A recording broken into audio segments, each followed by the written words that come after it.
Hey friends, I'm Mel and welcome to my kitchen.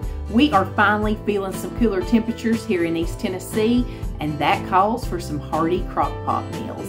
Tonight I'm sharing 3 of my family's slow cooker favorites. They're perfect for fall, and I swear the desserts just keep getting better around here. So grab your coffee, get cozy, and let me do the cooking tonight. Today's crockpot meal is probably one of the top 2 that I get the most comments on that you guys love. This is the slow cooker smothered pork chops. And the beautiful thing about it is this is all it takes besides your pork chops. Some broth, a soup, and some seasonings. It's amazing. First things first, I'm spraying my crock pot. I am using an oval shape. It's a 6-quart. This is a true dump and go, set it and forget it kind of recipe. I'm adding 1 envelope of the dry onion soup mix, 1 package of pork gravy, and I'm not adding any additional salt because of this little guy right here and the soup mix. They have plenty of salt in them. 1 can of cream of chicken soup and a 14-ounce can of chicken broth. I just mix up my own from that bouillon base, dumping it all right in the pot. And I'm just gonna give it all a whisk. Don't worry if there's still a little bit of clumpiness, it'll cook down and be fine. But this is truly like a dump and go, set it and forget it type recipe. These are some big, beautiful boneless pork chops. I just got these in this month's Good Chop order, and I've been chomping at the bit to try these pork chops. If you have a bone-in pork chop, you could also use that. And the only thing I'm doing here is giving these a little season with some garlic powder. And I'm going to season up both sides of these. Now we're going to put all of our chops right down inside of here.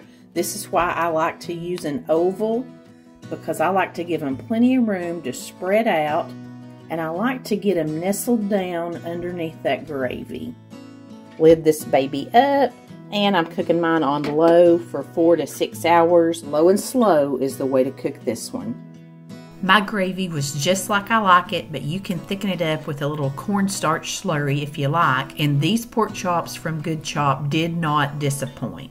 I've been enjoying Good Chop's convenient meat and seafood delivery service for 3 or 4 months now, and I love it. You customize your order online each month, choosing exactly what you want, then it's delivered right to your doorstep. Tonight was pork chops, but we've had their 100% grass-fed ribeyes and fillets, free-range and organic chicken breast, thick-cut bacon, wild-caught salmon, and Gulf shrimp. And we've just scratched the surface of the over 60 high-quality cuts of beef, chicken, seafood, and pork that Good Chop offers. Good Chop prides itself on sourcing beef that comes with no antibiotics or added hormones ever. And since they only source the good stuff, they confidently offer a 100% money-back guarantee. Not only does Good Chop offer high quality and convenience, they support local family farms and independent ranchers right here in the U.S. by sourcing their meat and seafood exclusively from American farms and fisheries. I love stocking my freezer with Good Chop, knowing I have lots of choices ready on hand for hearty meals all season long. And they have a great offer for my viewers today. Go to goodchop.com/YouTube and use code MommaMel120, or you can click the link in the description box below to get $120 off across your first 4 boxes. So if you want high quality meat and seafood delivered right to your door, on hand and ready when you are, go to goodchop.com/YouTube, use the code MommaMel120, or you can grab that link below and you'll get $120 off across your first 4 boxes. And a big thank you to Good Chop for sponsoring today's video. And let me show you how I rounded out this meal using some convenience pantry staple items. For old time's sake, I'm going to show you how I doctor up green beans to make them taste kind of like homemade. I'm just using these Kroger cut canned green beans, and just trust the process. It's a little weird. Throw in some bacon grease. If you don't have bacon grease, you could just throw in any kind of vegetable oil or anything.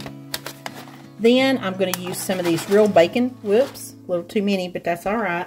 Some real bacon pieces, and it'll be just like I fried bacon, and put it in my green beans. A little bit of Worcestershire sauce. I don't measure any of this stuff. And the kind of oddball ingredient is brown sugar. Like I said, just trust it. Don't ask questions. Don't overthink it. Just give it a try. I had the best green beans ever one day next door at my neighbor's house. Her mom made them, and this is what she did. They are delicious. I like to get mine boiling and cooking, you know, kind of hard, because that's just how I do them. They're delicious. I'm also going to throw together some instant mashed potatoes. I just do this kind of according to the package instructions. And I did use 2 full cups of water tonight. Sometimes I'll use 1.5 cups of water, and then I'll pour like 1/2 cup of milk in it. But I just used all water tonight. But I am going to throw in a big old spoonful of sour cream, tablespoon of butter. And let's mix that in. You can use milk, heavy cream, evaporated milk, cream cheese, whatever you got. I like to salt and pepper them good. And we're going to call that and done. There's all kinds of just little add-ins that you can use with packaged convenience products that really, really make them good. And I think I'm just going to throw a little bit more butter on there.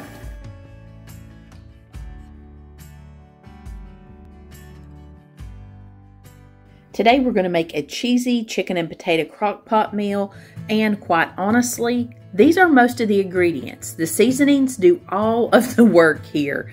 We're using some frozen hash brown potatoes, some chunked up chicken that I have thawed out of the freezer. We'll throw some bacon and cheese on at the end, but this is all that's in this delicious meal. First things first, we always want to give our crock pot a good spray so that nothing sticks. This recipe calls for a 2-pound bag of the Southern style hash browns. These are the ones that are like diced up. I'm making a little smaller version of this recipe because we just don't need that much. But first you're going to put about half of your potatoes down in your crock pot.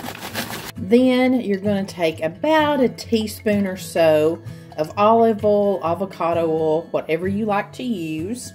We're going to season it up with some paprika, some onion powder, some garlic powder, and some Italian seasoning. Those holes were not big enough. Now I'm just going to give that a stir to get everything coated.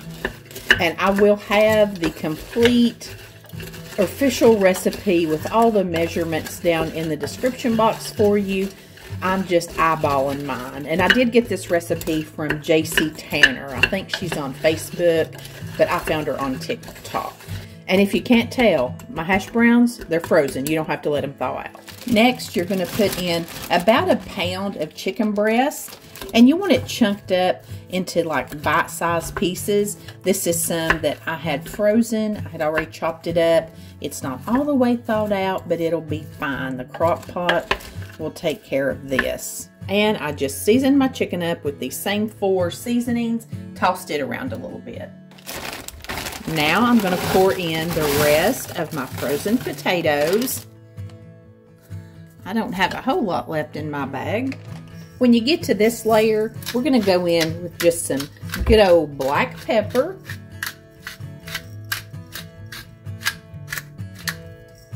And salt. I know a lot of folks don't like to use too much salt, but this is chicken and potatoes. We need a fair amount of salt on here, or it's just really not going to have any flavor. And you know what? I just decided to go back over the very top with these 4 seasonings again. Onion powder, paprika, garlic powder, and Italian seasoning.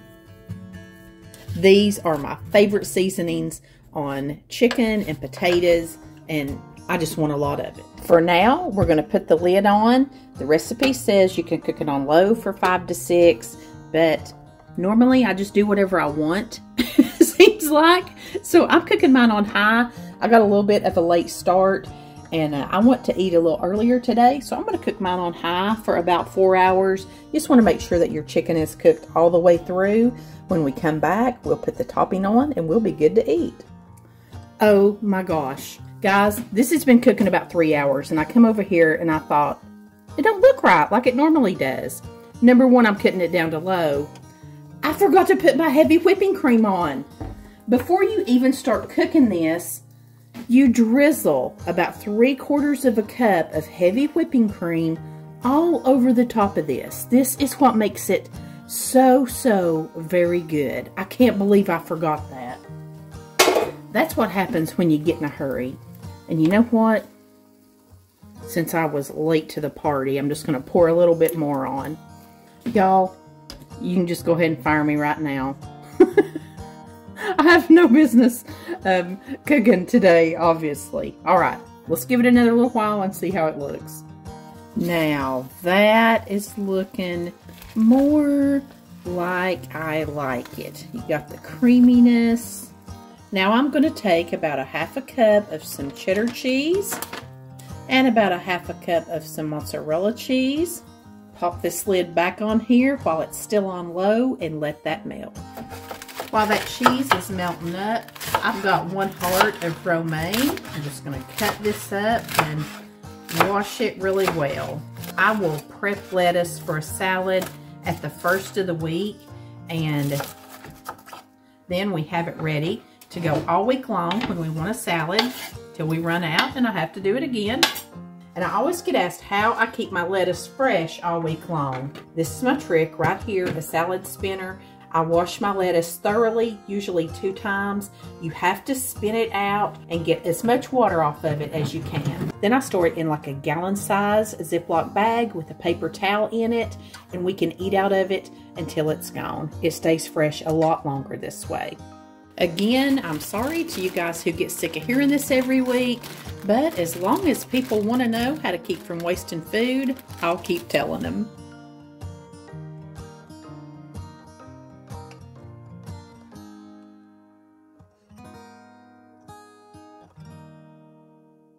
This is nothing fancy, but oh my goodness, it is so delicious.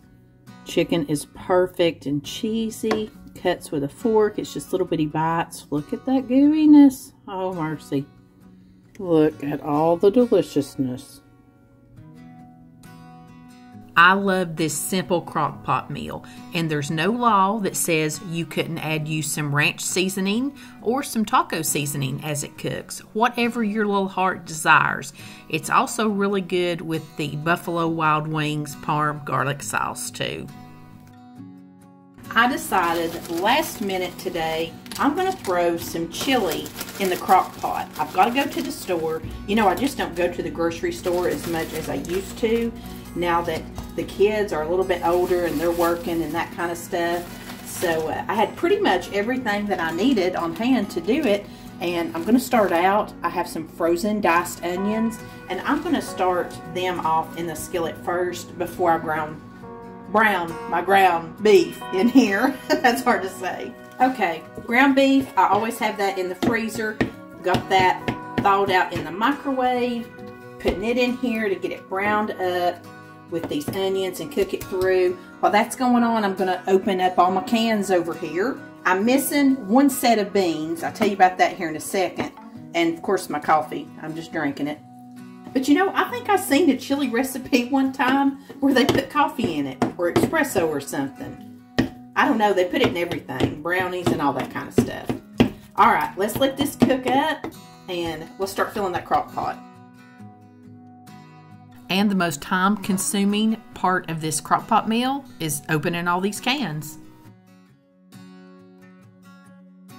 First things first, spray this crock pot good. Makes for easy cleanup.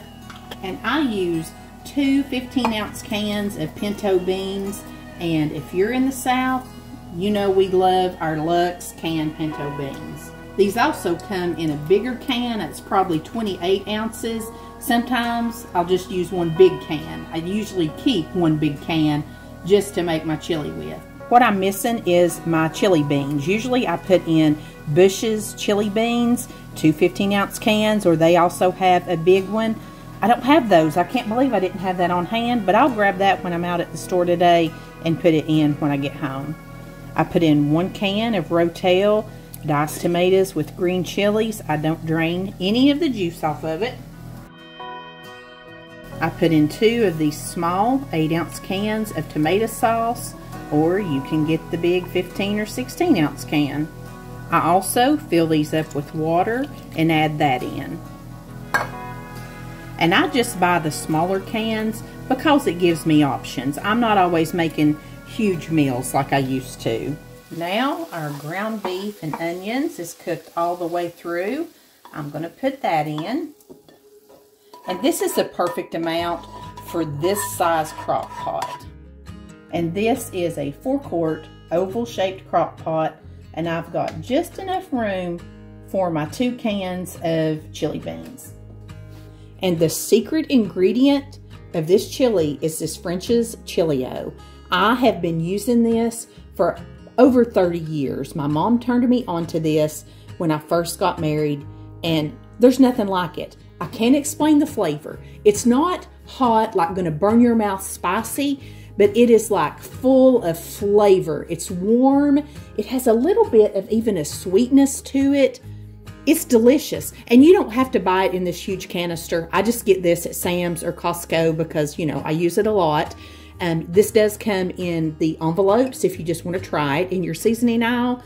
But there's nothing like Chilio. I absolutely love it. And of course, I have the measurements written out on the top of mine, but it does take a 1/2 cup. That's actually what comes in 1 envelope of it. Then I always sprinkle just a little bit more. I'm kind of extra like that. Get that all stirred in.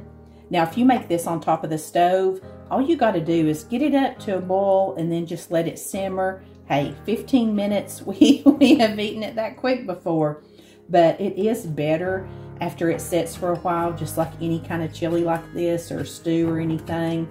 I'm going to put the lid on here and I'm going to cook it on low. I'm going to let it cook just as long as I can. So once I get home from the store, I'm going to put my chili beans in here. I might turn it over to high for just a little bit, but hey, it's good to sit here all day long for us. I went ahead and cut this up on high before I left out today. It is boiling really good. I just felt like it wasn't getting hot quick enough for me. And I picked up 2 of the 15-ounce cans of chili mild beans. This is not chili like you eat on hot dogs, but they're called chili beans. I'm not draining or rinsing these or anything either. And I told you, this chili filled this 4-quart crock pot up exactly.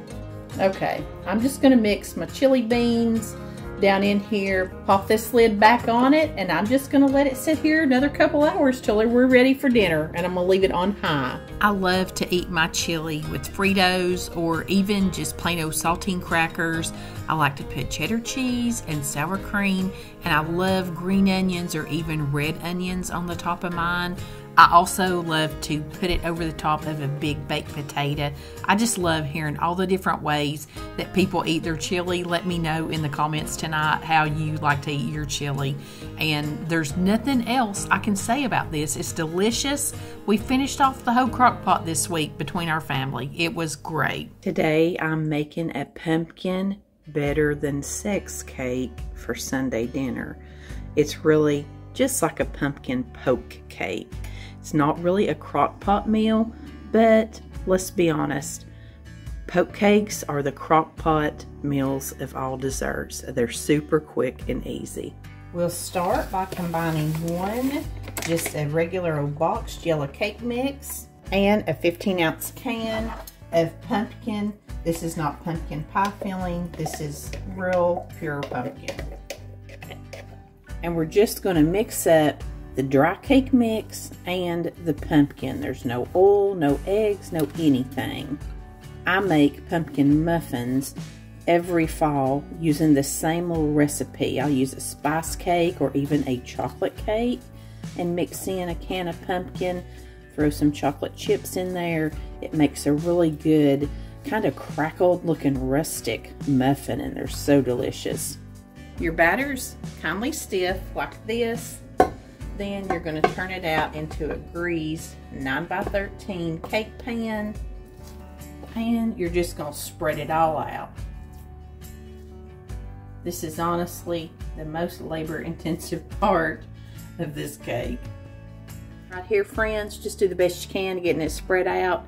It's going to bake up, and it's all going to be covered with goodness, so it really doesn't matter what it looks like under here.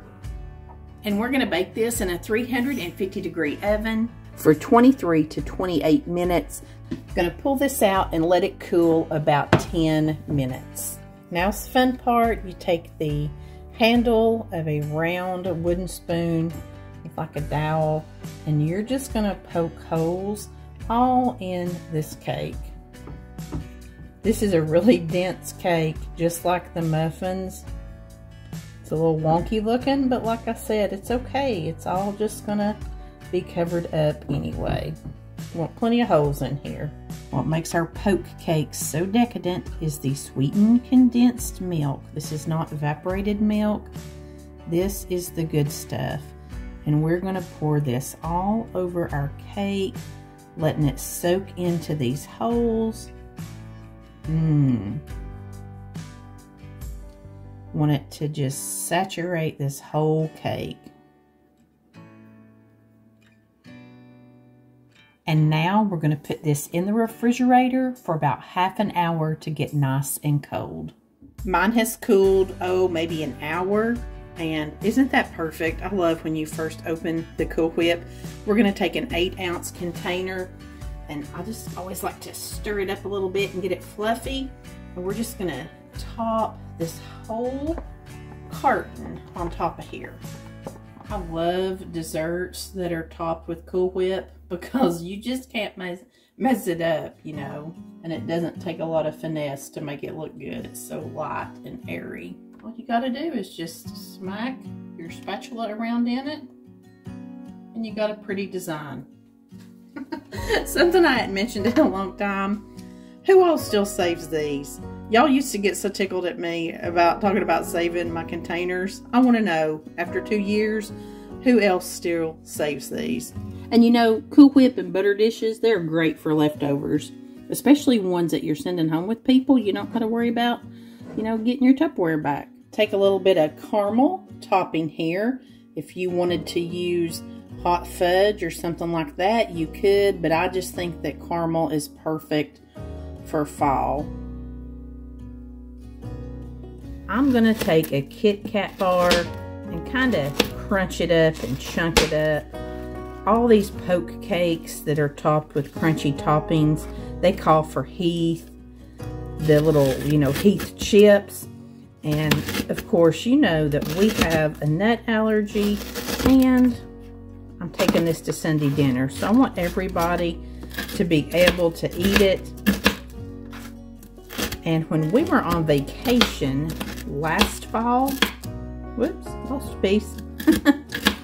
Ryan made us a poke cake, and he put crunched up Kit Kat on the top of it, and it was so good. So that is how I do all my crunchy toppings now. Use the old Kit Kat bars. Now I'm taking my crumbled up Kit Kats and sprinkling it all over the top. Of course, like I said, you can use Heath, toffee, whatever you like. You could even just put some little chocolate chips on here. But you want to be sure that every little bit has some crunchy topping. Don't want anybody to get shortchanged and get a bite that doesn't have some crunchy. Patrick was not with us for Sunday dinner, so I left him a piece at home. He actually called me and said, "This is the best cake I've ever eaten in my life." Funny thing is, he doesn't necessarily like when I make the pumpkin desserts. So if that tells you anything, this one, it's amazing. You can serve it right away. I do like to chill mine just a little bit more, and it's good for a couple days in the fridge, but honestly, it's not gonna last that long. It's a beautiful presentation to take to like Thanksgiving dinner or a potluck. It's awesome, easy, delicious. Be sure and give tonight's video a big thumbs up. I appreciate you being here and spending some of your time with me. I don't ever take that for granted, friends. If you want more Crockpot inspiration, be sure and check out the video I left on the screen for you. And until next time, happy fall, and I send you love from my kitchen.